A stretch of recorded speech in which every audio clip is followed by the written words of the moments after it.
Welcome to this explainer. Imagine, if you will, an 18-kilometer-long natural wall standing totally defined against the ocean that has basically baffled scientists and explorers for well over 2 centuries. We're looking at Chesil Beach, right on the south coast of England. It's the stunning, massive bank of millions of pebbles that has acted as a giant geological puzzle for generations. Today, we're going to examine the clues, trace the history of the brilliant minds who tried to solve it, and uncover what makes this one of the most fiercely debated coastal features in the world. Now, to really get why this site is so deeply captivating, we have to look through the eyes of the early scientific explorers who first stepped onto this coast. I mean, they found something that looked almost artificially constructed. They literally called it probably the most extensive and extraordinary accumulation of shingle in the world, an heroic piece of natural engineering. And honestly, that profound sense of awe is exactly why this single stretch of beach has generated over 75 published scientific accounts. Its sheer existence simply defied easy explanation. And to truly grasp the scale of the mystery we're dealing with, just look at this number. Up to 60 million cubic meters of shingle make up this colossal ridge, reaching heights of up to 14 meters. To put that into perspective, if you tried to move this entire beach using standard dump trucks, you'd need, well, millions of trips. It's this awe-inspiring accumulation of gravel that naturally separates the open ocean from a shallow tidal lagoon called the Fleet. But how on earth did this giant wall of stone actually form? To figure that out, let's jump right into Section 1, Tombolo or Barrier Beach. Classifying this 18-kilometer structure was the very first major hurdle. You see, for years, textbooks frequently labeled Chesil Beach as a tombolo simply because it links the Isle of Portland to the mainland. Normally, tombolos form when an island alters wave patterns, causing sediment to build up perpendicular to the mainland. But modern research reveals a pretty fascinating truth. It isn't a true tombolo at all. It's a barrier beach. It runs parallel to the shore. And why does that matter to us? Because if it's a barrier beach, it means the beach is alive. It's moving. Instead of building outward, it's historically been pushed backward, slowly retreating inland. The ultimate, undeniable proof of this retreat came from borehole drilling by researchers Carr and Blackley back in the late 1960s and 70s. They actually found layers of peat and clay buried deep underneath the gravel. This proved the beach essentially rolled landwards over time. As sea levels rose over thousands of years during the Flandrian interglacial period, which is basically the time of major warming after the last ice age, powerful waves pushed this massive ridge of shingle right over existing land surfaces, burying old coastal lagoons and vegetation right in its path. So we know it rolled in from the sea, but where did the rocks themselves come from? Let's unpack that in Section 2, the origin of the stones. Look at how the suspect pool of theories just exploded over a century as brilliant minds tried to crack the case of the missing rock sources.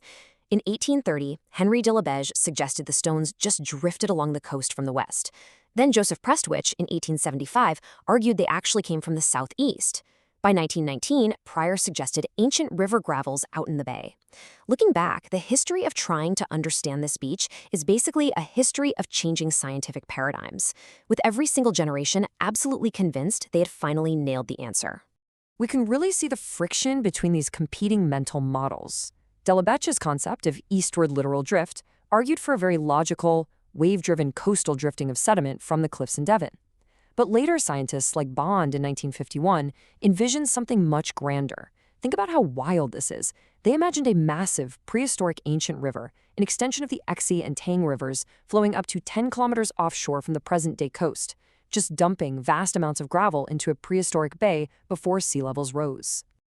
The mystery of where some of the rarer, more exotic pebbles came from was so deep that by 1947, W.J. Arkell proposed that they were rafted in by ice. Geologists were so stumped that they essentially threw their hands up and said, well, maybe ancient icebergs dropped them off. Arkell thought chunks of ice carrying foreign rocks floated into the bay, melted, and dropped their cargo onto the seabed, which later washed up. It really shows just how desperate scientists were to explain this incredibly unique coastline. But despite over a century of these wild theories, modern sampling of the beach's lithology, its specific rock composition, tells a surprisingly straightforward story. We now know that 98% of the material is just flint and chert derived from local sources and offshore glacial outwash. Meanwhile, a tiny 2% of the beach is made of highly distinct quartzite pebbles that traveled from the Budleigh-Salterton pebble beds far to the west. Boom, the century-long mystery of their origin was finally solved. Finding the origin of the stones is really only half the battle, though. Now we turn to Section 3, Smuggler's Pebble Grading Guide. Imagine your life and freedom depend on knowing exactly where to land your illicit cargo in a pitch-black storm. You're an 18th century smuggler, the weather is absolutely terrible, and you can't see a single landmark. Yet smugglers and local fishermen could reportedly know their exact location along this 18-kilometer stretch without seeing a thing. They just had to reach down in the dark or literally feel through their boots to measure the size of the stones beneath them. No way, right? Actually, it was entirely possible. Early scientific explorer Jean-André Deluc recorded this exact phenomenon back in 1811. The beach is perfectly, systematically sorted by size along its entire length. In the east, at Chiselton, the pebbles are large, roughly the size of a hen's egg, about 50 millimeters across. Walk west towards Abbotsbury, and they shrink down to the size of horse beans. Keep going, all the way to Burton Cliff in the west, and you're standing on coarse sand. It's a stunning exponential reduction in size. But how did nature manage to sort tens of millions of rocks so perfectly without any human intervention? Let's dive into Section 4, Cracking the Sorting Mystery. Modern geomorphologists have been fiercely divided on this, pitting two distinct models against each other. Alan Carr proposed an open system model, arguing that wave energy and pebble thickness dictate the movement. Basically, larger pebbles catch the powerful storm waves and get pushed eastwards more easily, while smaller ones get trapped. In direct opposition, Brunston's closed system model points out that, well, the beach isn't an open system anymore, it's physically blocked by harbor walls.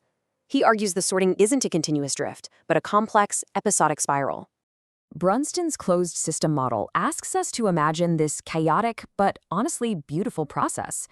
As wave direction varies, entire groups or slugs of gravel actually have a net westward movement. Then, when massive, violent storms hit, they rapidly wash sediment right over the crest of the beach, burying whatever happens to be on the surface, regardless of size. And finally, as the beach slowly rolls landwards over the years, that buried sediment eventually reemerges on the front face decades later. It's a constant churning cycle of sudden burial and slow reemergence.